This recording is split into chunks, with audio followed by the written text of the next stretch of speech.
Everybody, welcome back to my channel. And if you're new here, welcome to my channel. I'm Susan Lynn. I'm a psychic and a medium, and I'm going to be channeling answers to your questions that you submitted for the topic of politics. This is part 3. This is an unusual situation, but I'm going to do a part 3, and I'm going to pick up where we left off. Some of your questions are a few days old. However, these questions that I've selected for this video are timeless, or at least not necessarily time sensitive right now.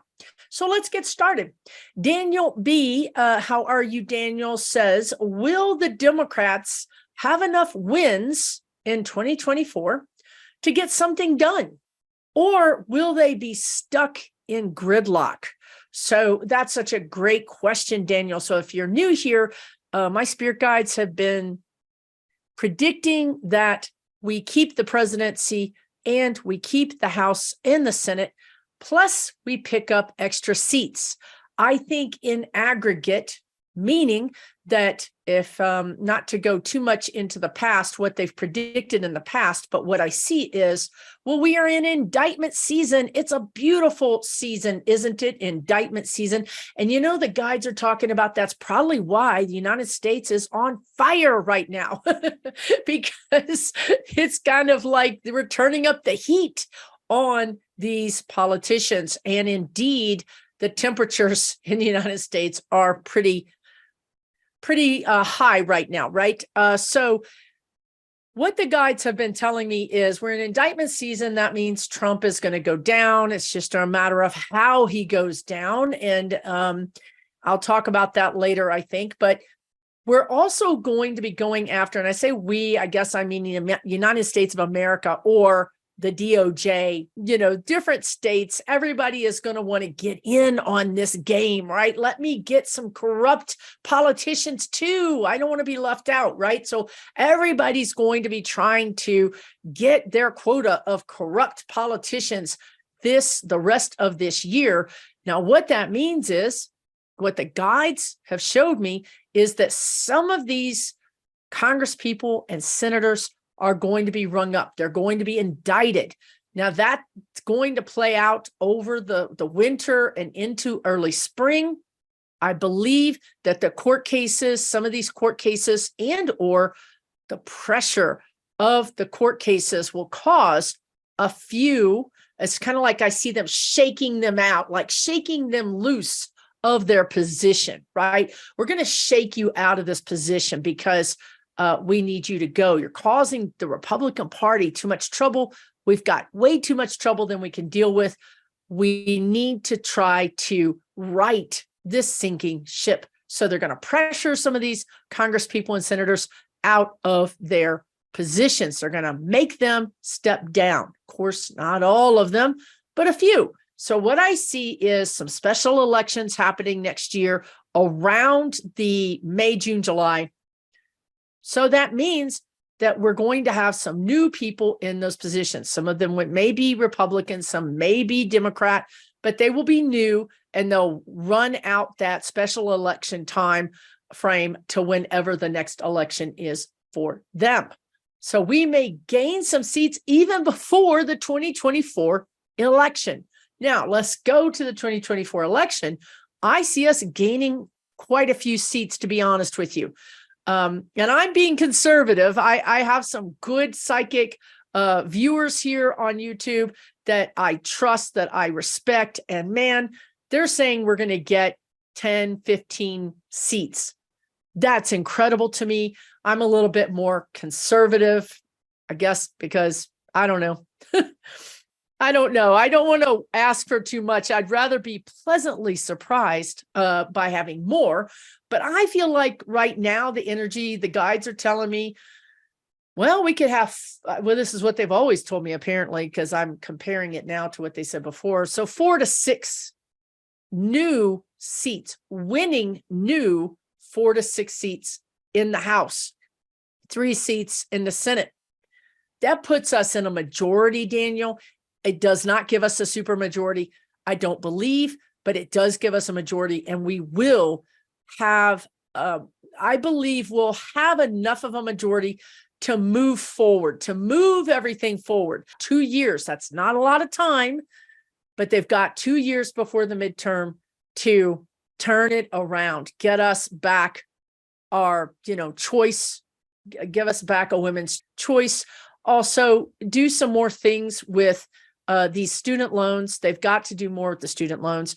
They've got to do more with voting. They've got to secure our voting. They've got to pass better laws to protect voting. They maybe really need to pass laws around term limits and age restrictions and a whole bunch more. Now, why is this? Well, because Gen Z, the youngsters, they're going to put these people in office. And if these people don't do something, move the needle, really do something for Gen Z will say, I don't care that you did X, Y, and Z. You didn't do enough. We're impatient. We have this sense of urgency. We're going to vote you out. So that's what I'm worried about. When you ask me, are we going to have enough to get some things done in 24? Yes, we are. Whether we get enough done, I'm not sure. But yes, I do believe the energy is there. I believe the sentiment is there. I believe that there's cohesion among the Democrats to get things done. And I believe that the Republican Party is going to be in a shambles. They're going to be, the one thing that I read in the past was I saw that, and I think this energy is shifting a little bit, unfortunately. I saw about 6 months ago, the way I was seeing the energy unfold was that, yes, once these Republican, and who cares if it's a Democrat, I'm all for. If you're a Democrat and you're doing something you shouldn't be able to be doing, you should just go too. I'm not saying the Democrats are saints. If you get caught with your hand in a cookie jar, you need to have the same punishment as anybody else, okay? However, what I see is the majority of these people that are getting indictments are Republican. And the energy suggested in the very beginning or 6 months ago was that because there was indictments flying like Halloween candy on Halloween night, that this would cause the remaining Republicans who didn't get their Halloween candy indictment to sit up straight, act right, and start being a little bit more bipartisan and a little less crazy. And that would allow for this bipartisan kind of voting and working together to get things done. And that would give us more, that's what your answer is that would give us more things. We would get more things done. Now, unfortunately, where I'm at now, reading the energy 6 months later, with Trump having his third indictment and with the Republican Party really under immense pressure to find a leader that's not going to be indicted or in prison or crossed over or whatever is going to happen to Trump, there's a lot of infighting in the Republican Party. Now, we predicted this too. We predicted the Republican Party would fall apart. We predicted that it would either have to reinvent itself or a separate new party would form. We're not there yet. These things can happen. So this is kind of what's going on with the Democrats and the Republicans and the energy around it. The thing that I feel a little bit less happy about is the Republicans right now feel like they're going to fight more. They didn't give in the way the energy suggested they would. The energy suggested that they would. Of course, it hasn't happened yet. They haven't gotten the indictments yet, right? The stimulus to cause them to be more amenable hasn't happened yet. But I can tell you, reading the energy, I can just tell you, reading the energy, that they're not feeling amenable. They're feeling they're going to fight. The energy suggests they're going to fight. So we may come to November of next year and get the majority and still have some troublemakers on hand. That's an unfortunate new change in the timeline as the energy kind of settles in and people, this is all free will. The Republicans get to do what they want to do. Nobody's making them do anything. They're choosing these things. And as I see the energy, I see them choosing more division. Maybe that'll change. It really depends on if we can get Trump out of the way. And so cooler heads can take over the Republican Party. They're trying to. They're certainly trying to. But as you see, Trump doesn't want to let go. So we'll have to see how that kind of shakes out. Overall, yes, the answer is yes. But there are some extenuating circumstances that I'm monitoring. Okay, let's move on. Terry Goodhart says, what will the Republican Party do when all the money has gone to support Trump and legal fees?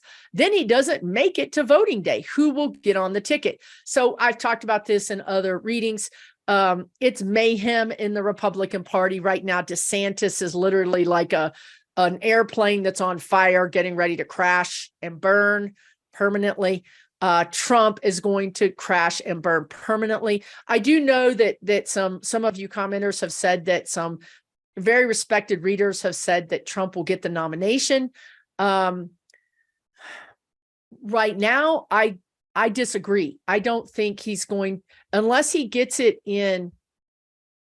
What is that when you die and you get something in? I'm connected to the guides and they want to tell me a different word. I know it's not that word.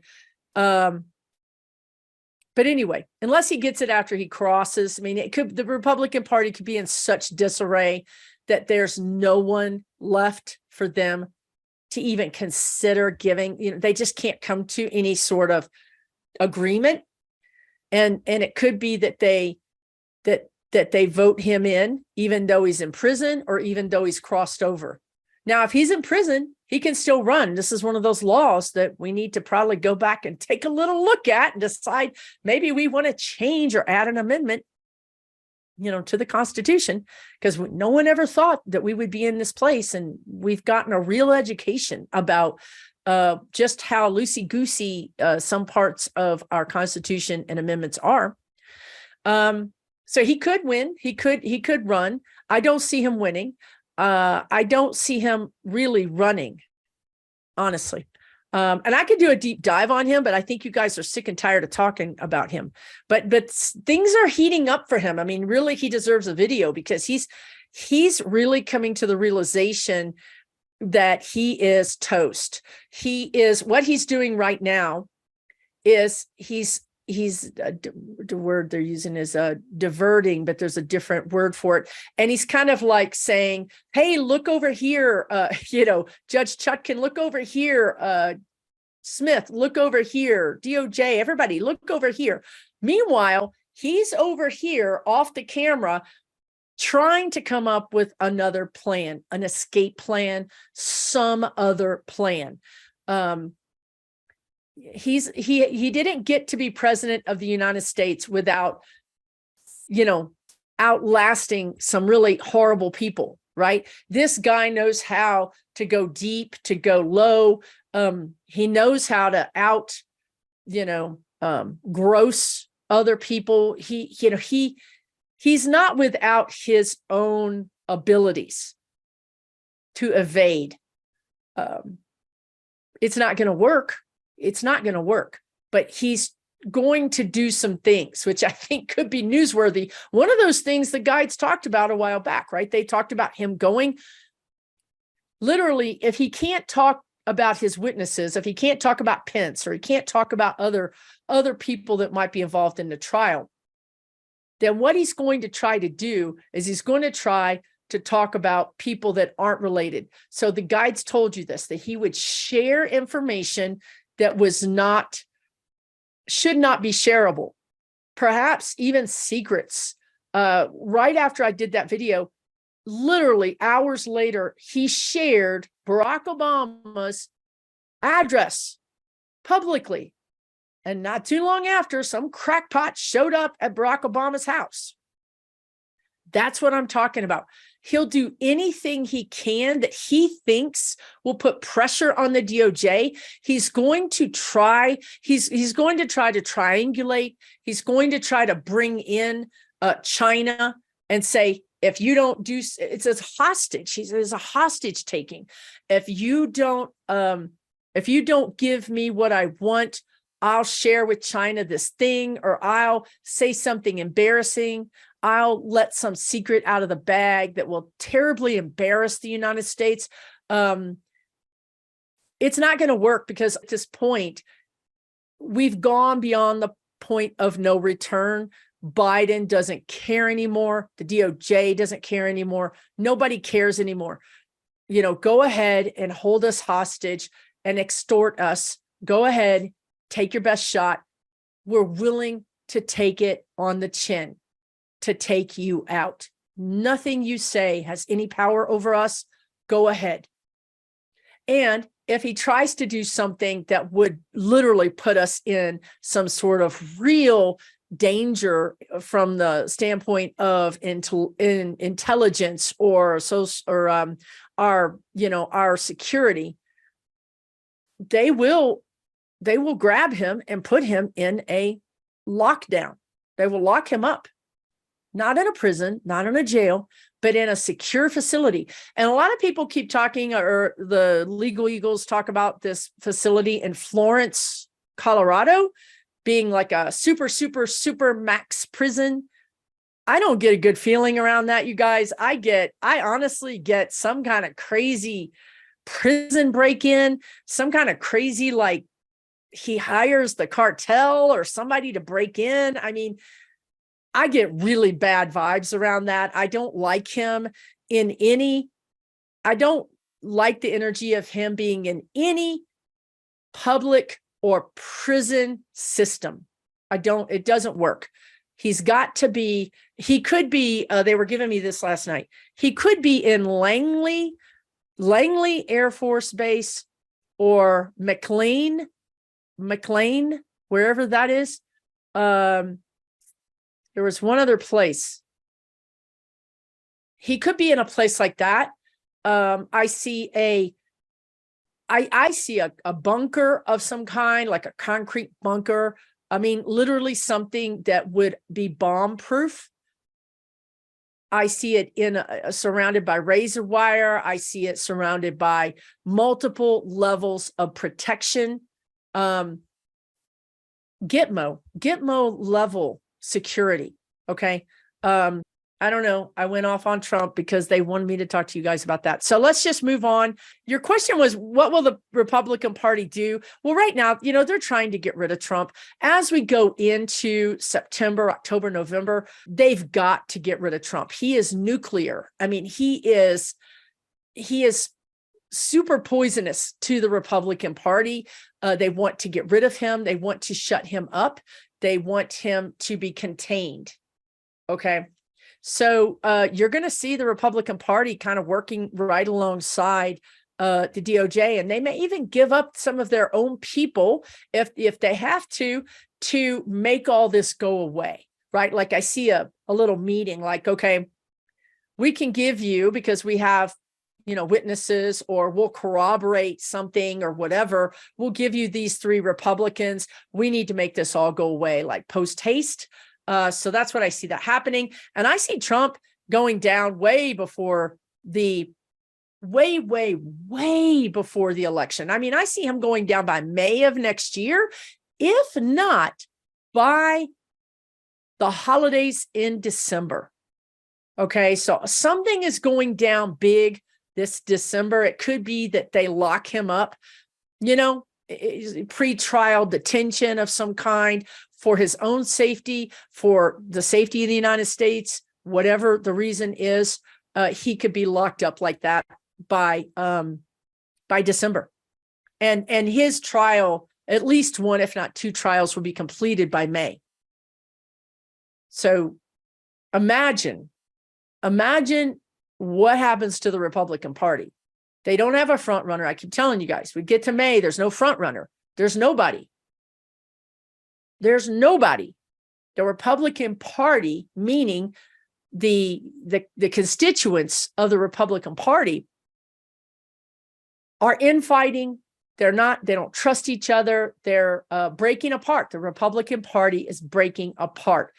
Can someone step in and pull it together? I don't think so, because they poisoned the well. These MAGAs don't trust anybody. The only person they trust, the guides just told me, is JD Vance. Now, that could be somebody that steps into the ring. He's for some reason, he feels like he could be somebody that steps into the ring. He's not going to win. He's certainly not going to win the presidency. But I also don't think that he can unite all of the Republicans either. I feel like a lot of Republicans that are fed up with the MAGAs and fed up with just this mess are going to vote Democrat. They're going to see the writing on the wall. They're going to see that Biden has been bringing the receipts. The man has been bringing the receipts. He's getting it done. And so are the Dems in Congress. And if they can somehow vote for the Democrats, they understand that what's left of the MAGAs will sort of self-implode, and they'll have another chance in 26 and in 28. That's what I see working there. Okay, let's move on. KES 4795 says, what will happen with our justice system when so many people believe that it is not independent and that the crimes that have been committed, Jan 6, etc., are justified?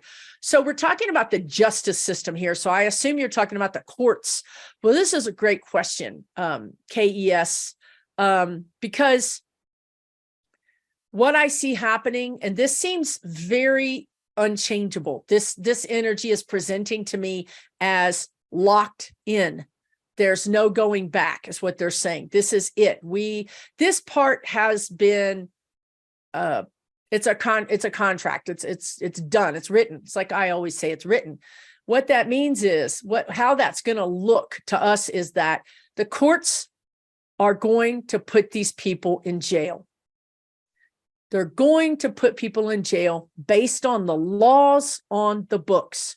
If Congress writes new laws, then the judges will be taking up those new laws. But what I see is fair, pretty fair application of the law throughout the judges. I do see there's some pockets of MAGA judges, but for the most part now, the energy has shifted. And even you see like Aileen Cannon, like she got the memo. The memo is these other courts, these higher courts are watching you. If you want to act a fool, if you want to, do things that are not ethical, we are watching you, and we will do what we need to do to, whatever that is, sanction you or somehow or another penalize you. And if that happens enough, we'll revoke your judgeship or whatever it is we'll do, right? Disbar you, whatever it is that we need to do, depending on your station within the court system. And there's other things they can do to her. Let's say they can't disbar her. Let's say they can't take away her courtship. There's other things they can do, right? They can change her court docket. They can give her less cases. I mean, there's other things they have. The guides are saying they have some levers that they can pull here. Okay. Maybe we all need to be creative about how we deal with this, and the same solutions aren't going to work. Well, we're going to go back to that, code of ethics or that law book, and we're going to figure out what levers we do have that we can pull to make these people, do the right thing. So there's some room there. So the justice system, the way I see it is the justice system is going to be humming along. It's going to be doing what it needs to be doing. The problem that you raise, and it's a big problem, is that we have these Americans, we have these, I want to call them so-called Americans. I'm not sure that the guides agree with that, but my prejudice about them. But let's just say we have these people that live in the United States of America that believe you're right. All this is a crock. They don't believe in the power of the judges. They believe the judges are corrupt. They believe the judges are not representing the Constitution. And they believe that they shouldn't have to follow these laws or the rulings of these courts. Right. So we have two different things happening here. What I see happening is as these people become more and more energized and start acting a fool and run, amok and break our laws, they're going to end up before these judges, just like the almost 1,000 January 6th insurrectionists. They've gone before judges, and some judges are lenient, some judges are moderately hard, and some judges are really tough. But they're going through the justice system. So that's what I see happening. I'm sorry you don't believe that our justice system is fair, or you believe that the country's been taken over. Whatever you believe, I'm sorry you believe that.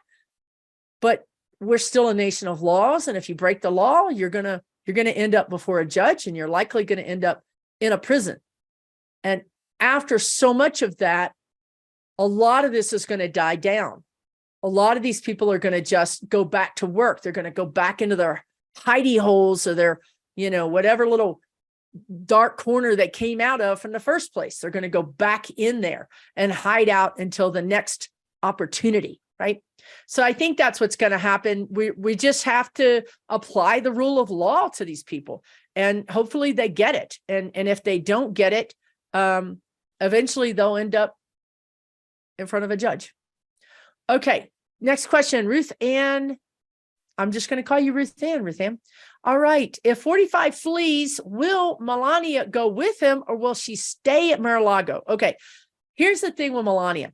She doesn't want to be with him. She doesn't want to be at Mar-a-Lago. She doesn't want to be in the United States of America.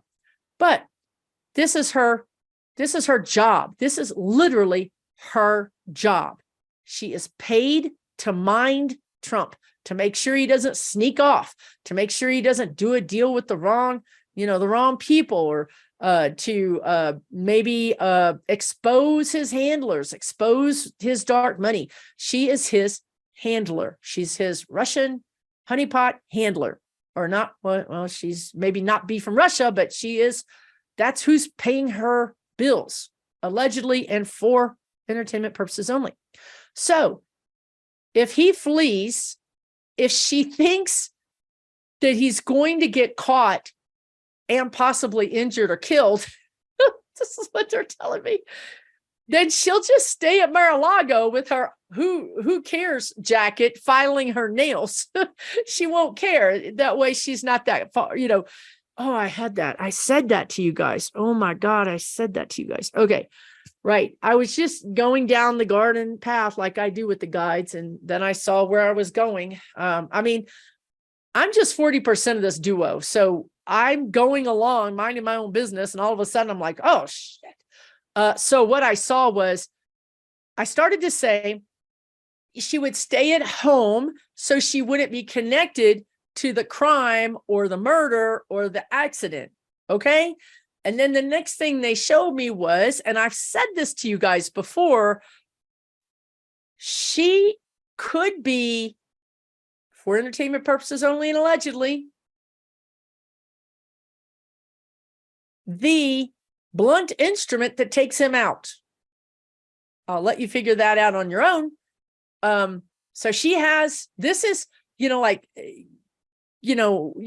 break the glass in case of emergency. Well, in case of emergency, she takes out her, poison fingernail or whatever she does. I don't know, but that is within her purview. That is within her job description. Paragraph 3, section 2, do this in case of this. So yeah, once he's out of the picture, either A, he's locked up and she can't get to him and no one can get to him. And I'm talking about, that's weird, right? Why'd they show me that? Because that's gross. They just said, what about, how do you say that? Because I'm connected, I can't say things. Conjugal visits, married people's visits.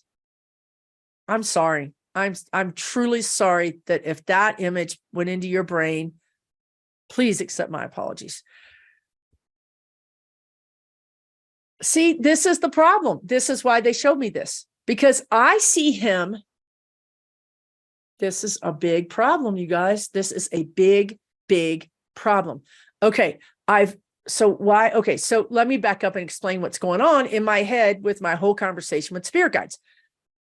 I've always seen, and I've always told you guys, I see him locked up in this room, or maybe 2 or 3 rooms at the most, no windows, no cell phone, no computer, no nothing. You know, there might be a TV with reruns of The Price is Right, right? That's it. It's reruns. There's no connection between his, little rabbit warren and the outside world. That's what I've always seen. I've always seen the aides or the healthcare professionals or the people that deliver his food or whatever, being patted down and strip searched every time they go in and out. I'm talking about the kind of security that you can't imagine. Okay, so that's what I've always seen. Now, my cornflakes are complicated because now I see that Melania could say, this is inhumane. I need to have my visits. You know what I mean? He needs to be treated like any other prisoner. And then you see the ACLU getting involved, and you see lawsuits, and we can't have Melania going in there. I'm telling you right now, for one thing, she would probably off him. And another thing,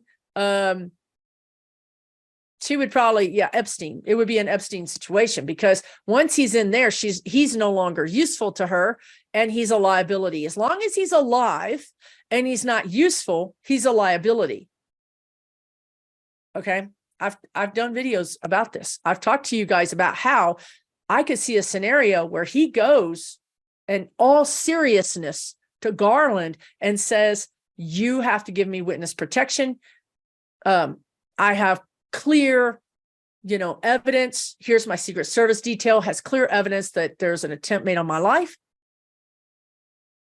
He could literally go to the DOJ and say, you've got to give me protection. And that's one way he could end up in his little rabbit warren, right? That is truly one way this could go down. Now, if that's the case, he may actually say to them, I don't want to see her because I don't trust her. He may be so rattled that he doesn't trust anybody, that he doesn't want to see any of his family. So this is a delicate situation, because can the DOJ say that? Can the DOJ say to the public, Trump has said he doesn't want to see his family? Or is the DOJ going to have to take the fall for this and just say, no, we're not, you can take us to court, but this is a security thing, and we're not going to allow this. I mean, this is a can of worms.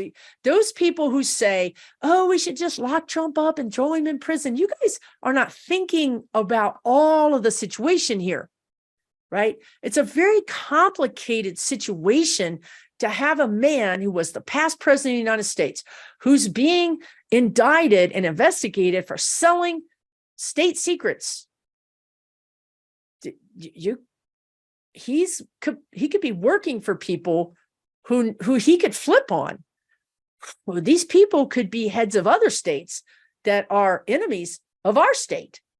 It's a very complicated situation. This isn't we're not talking about, Melvin over there that stole some tires. We're talking about an ex-president who has international connections with our own enemies. And it has been indicted and allegedly sold documents to those enemies. So this was a real can of worms for the DOJ. And you better believe that Trump will use this. He knows this, and he'll use all of these levers that he has, again, going back to embarrassing the United States, different things like that.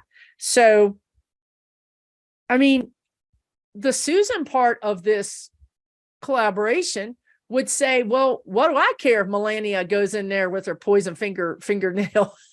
It's like, what do I care? And I stand by my words. Okay, detention for Susan, no problem. Okay, I'm going to move on. I don't even know about that. That's just, I still feel like, this could be a conversation that you see in the news. and maybe it's just a conversation where they're trying out different possibilities, but I do see him locked up. He's either locked up and untouchable, or he's crossed over and untouchable. I don't see him free. I don't see him getting visits from anybody. I just see him going one way or the other. He's locked up or gone. Okay, let me move on to an even crazier question by Chris Piazza.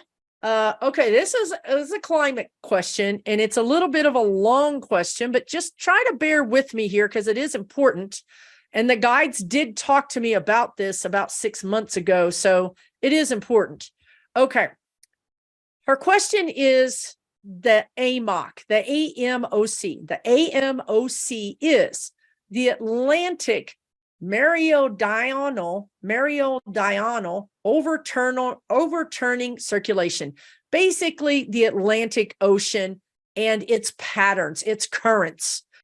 So what she says is this is an Atlantic Ocean current the size of 8,000 Mississippi rivers. Big. Scientists are predicting that due to climate change, this system could collapse. If that happens, the effects would be catastrophic. A dramatic rise in sea levels, an ice age in Europe, extreme heat and drought in the tropics, and a global catastrophe. Their question is, when might this happen? Scientists are warning it could be as early as 2025. Could you ask your guys to take a look and see what may happen? She says, I pray the human race wakes up in time. Okay, here's what's going on. So they brought this to my attention. I had a whole long freak out about this as well. But what is two things I'm going to tell you about this? It's not going to happen by 2025. So the timing is completely wrong. And it's not going to happen by 2035, which is, not that much better, but it's better.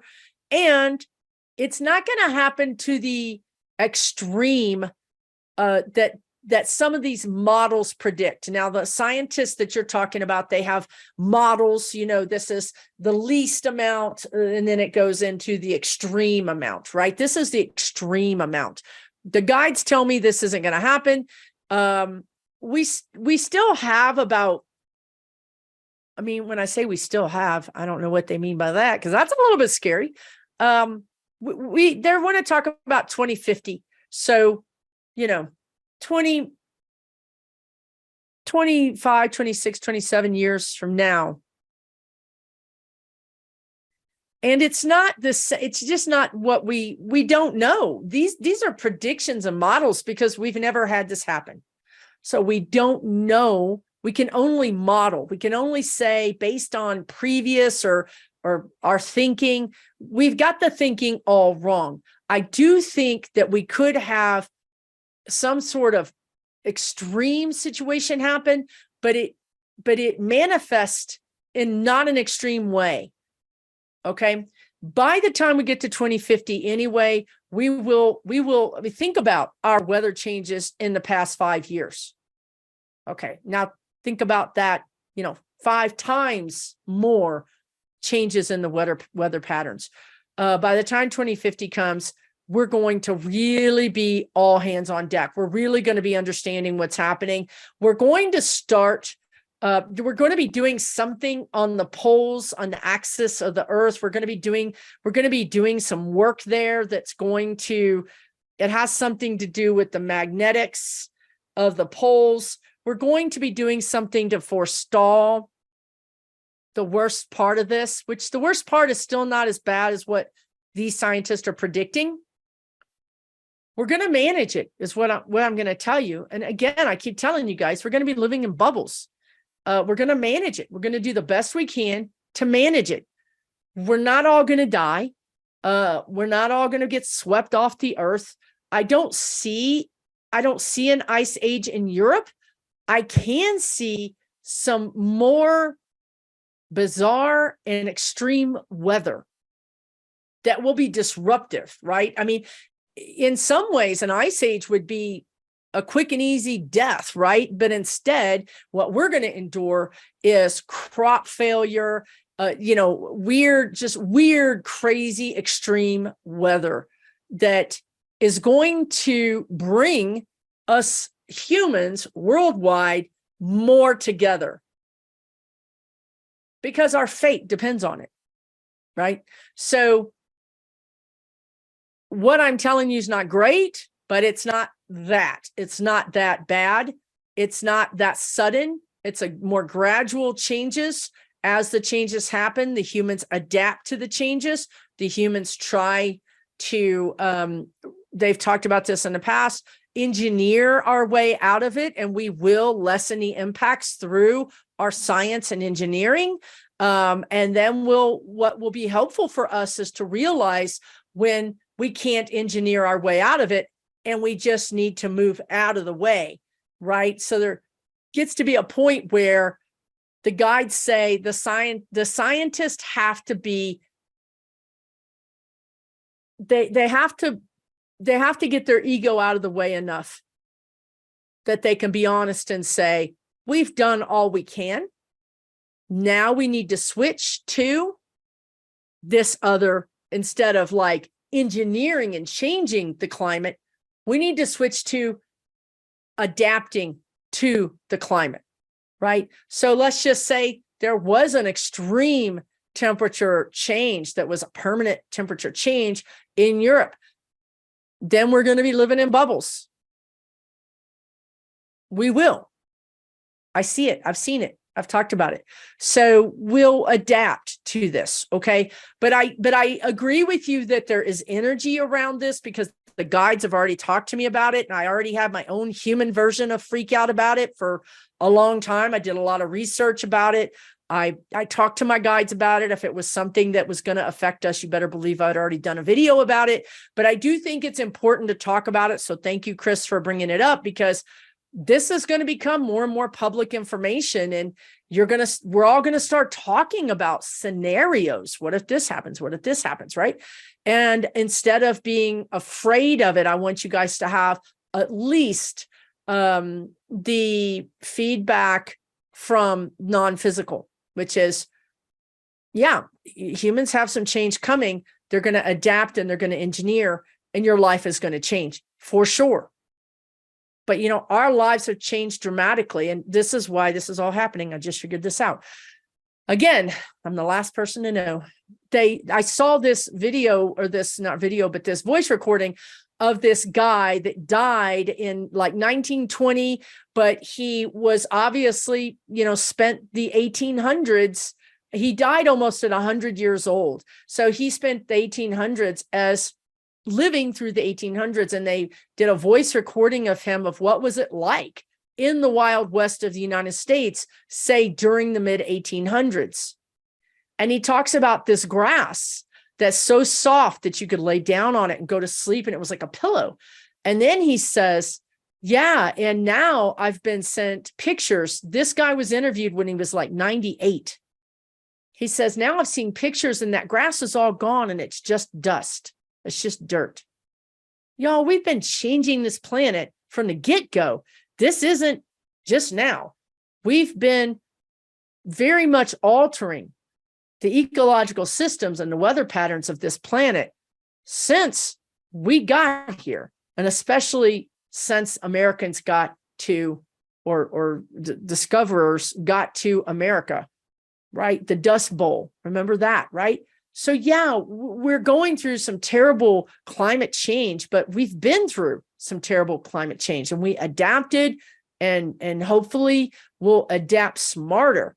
We won't have to adapt quite so much, but this is a continuous pattern with humans, or at least with United States Americans. Anyway, all right, let's move on. Thank you for your question, Chris.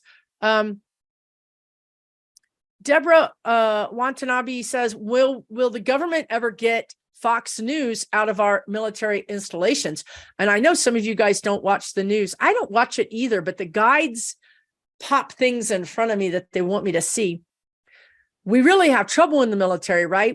There just in the last week, there were 2 young men that have been arrested on spying for China that were in our military. And I think they were paid like $15,000 allegedly to do so. I mean, not a lot of money, right? So we have, and there was another person who also got indicted recently for spying, that was a contractor and a private citizen contractor who worked on a military base. And this guy had very high security clearance, and there were systems in place to report any unusual activity. And other contractors were reported him. He's breaking the law. He's breaking the rules of the military on the base. Nothing was done. Finally, the guy was arrested, right? So what does this have to do with Fox News? Well, there's an indoctrination going on within our military. We've talked about this a lot, actually. It's really, it's something the spirit guides feel very strongly about, is a fox in the hen house here. Fox is the beginning. It's like the gateway drug to indoctrinate these people and make them not feel like they're, one of the things that, whether it's right or wrong, one of the things that the military does is when you go through boot camp, they break you down. They separate you from your family, from your friends, your mama, daddy, everybody. You know who your mama, daddy is? The U.S. Army is your mom and daddy now. Right? They get you totally focused on the group mentality, the troop mentality, and the mission. Right? Okay. Unfortunately, when these soldiers are not at war, that's not unfortunate, but when they don't have a mission, they're sitting around watching Fox News, which slowly erodes that connection, that belief, that sense of duty that they have towards the military. Now we have these people walking around the military who don't even like America, who don't believe in the mission of whatever the Army, the Navy, whoever they're with. They don't believe in the mission anymore. They become malcontents. From there, they're easy pickings. They're easy pickings to radicalize.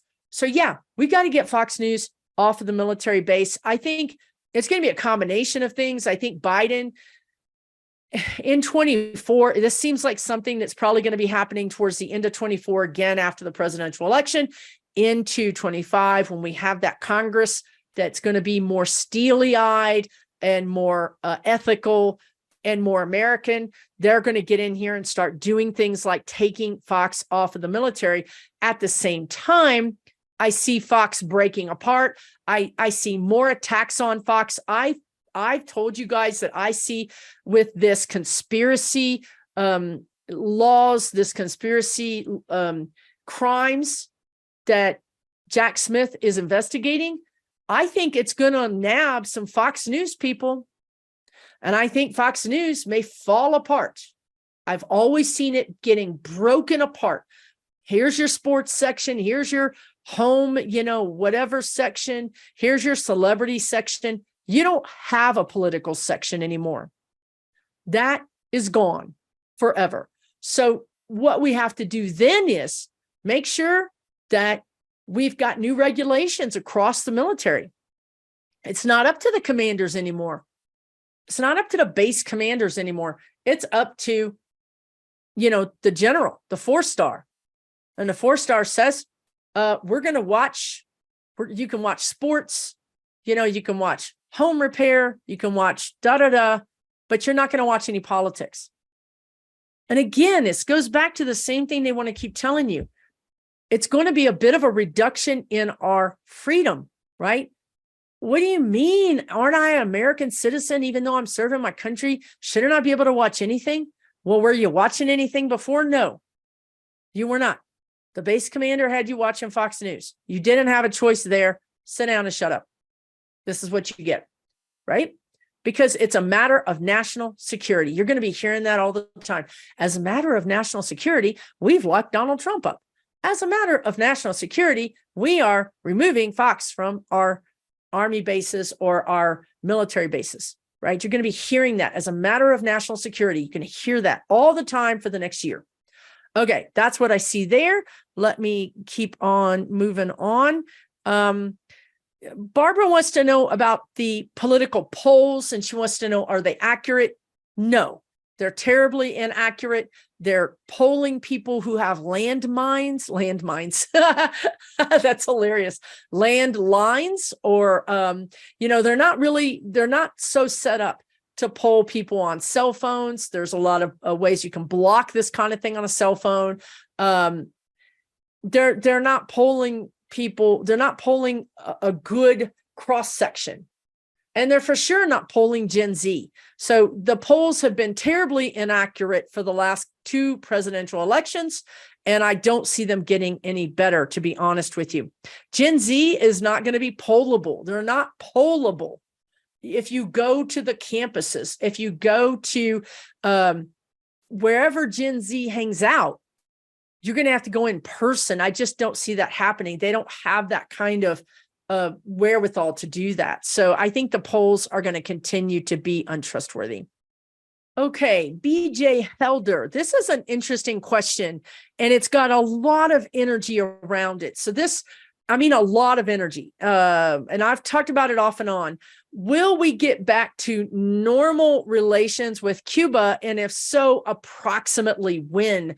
This energy has been around Cuba even back when Barack Obama was president. If you remember, he made some overtures. He tried to soften the stance with Cuba a little bit. Of course, Trump came back in and all that went out the window. And now, Biden's got his hands full. I think Cuba's probably the last thing on his mind right now. He's got his hands full with everything. But what I see is what's interesting to me is when you go into Cuba's energy itself, there's really a new energy, a young energy, a new energy that wants to normalize relations. Maybe this energy is actually moneyed interest, because what they're showing me is Cuba is opening to tourism a little bit to a lot of European countries.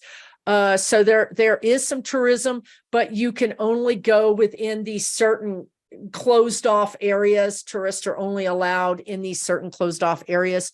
And honestly, that's a lot of money. That's bringing in a lot of money. And guess who wants more money, right? Guess who's greedy? The people who get money always want more money. So I feel like there's an energy within Cuba building and building and building to allow to just take away the communism completely and to go into more of a socialist democratic kind of government. Certainly to the degree that they don't want, money never wants to give up control, right? They always want to have control. So they don't really want free and fair elections necessarily, but they want to be able to have more tourism. They want more money. So there's going to have to be a little give and take here somewhere, right? So I really feel like we're not going to get to normal relations with Cuba for a while, maybe even depending on a lot of other things that are happening in the world, maybe in about 8 years, but I can see us softening relations with Cuba as soon as 4 years from now. There could be something that Cuba has that the United States wants. It could be a naval base. It could be there's something that the United States wants that Cuba has. I can't figure it out, but there's something that sweetens the deal for the United States, and there's a lot that Cuba could get out of it. So I feel like there's energy around this. I don't think it's going to go anywhere. I think Cuba's eventually going to soften and eventually become more of some sort of socialist or socialist democratic country. Let's see if I can.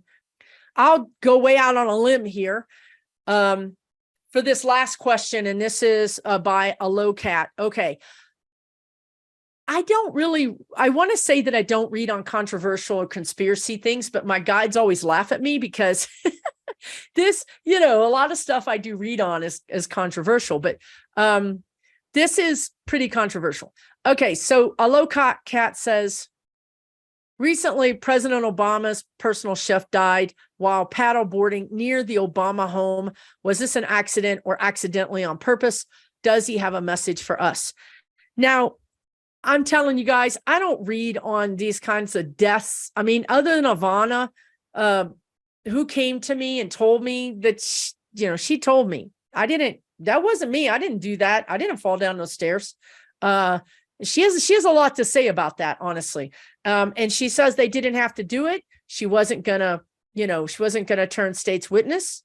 She says, I knew how to handle that. I knew how to handle these things. They've trusted me my whole life. They were too heavy-handed. They didn't have to do that. But it was a message to Donald. It was really a message to Donald. You're next, buddy. One of your kids is next. The heat is getting turned up on us. Here's your warning. Here's your warning. Okay. So now with this gentleman, Obama's chef, well, there's a lot of incongruities with the whole crime scene. Same thing with Ivana, right? There's a lot of talk about the water wasn't that deep, or it doesn't make any sense, right? Okay. So now the other thing I want to tell you guys is that I have a really good friend who is crazy psychic, and he says this was an accident. So I'm disagreeing with my really good, crazy psychic friend. I mean, crazy good psychic friend. So, who knows? I will say that one difference is that I talked to the chef, and I think that my friend just went into the energy. Now, the reason that I'm even answering this question is because the chef came to me and talked to me and told me, just like Ivana, I didn't ask to speak to him. I don't do those kinds of readings for whatever reason. But he came to me and he said it wasn't an accident. He said it wasn't an accident. And he keeps saying he got hit in the head. I keep getting hit in my head. I was hit in my head. I was knocked out. And I was unconscious. And he doesn't know. I don't think he knows who did it, but he doesn't feel like it was an accident. Okay. And it wasn't, when I say he doesn't know who did it, what I'm saying is it wasn't obviously Obama. It was nefarious. It was somebody else. Something about a perimeter being violated. The perimeter was violated. See, there's things that we're not going to know about. I can't corroborate this because Secret Service and or the CIA or the FBI, they're not going to be telling the public if there was a break-in or if there was an intelligence, a perimeter broken here. It was foul play. Okay. I'm just going to end this video by saying, I believe it was foul play. I have no idea if any other readers have read on this or what they've discovered or said. I don't care. I can't watch them because then it'll color what I think. Like some readers don't think that some readers think Ivana was an accident. I don't think it was. I think she was murdered. I think this gentleman was foul play. So you ask if he has a message for us. So his message was that it was foul play. And he wants to be vindicated because I believe that this gentleman has a family. I think he's a young man and he has a family. And he wants vindication. He wants, what is that? A justice. He wants justice. Will he get justice? Is he going to get justice? I mean, his idea of justice is that the attackers are brought to justice, that they're known, that it is public, and that they are brought to justice. That's the problem, right? I don't know this might be one of those things where it's better for the public not to know. And I'm not saying that's my opinion. I'm saying that's CIA's opinion.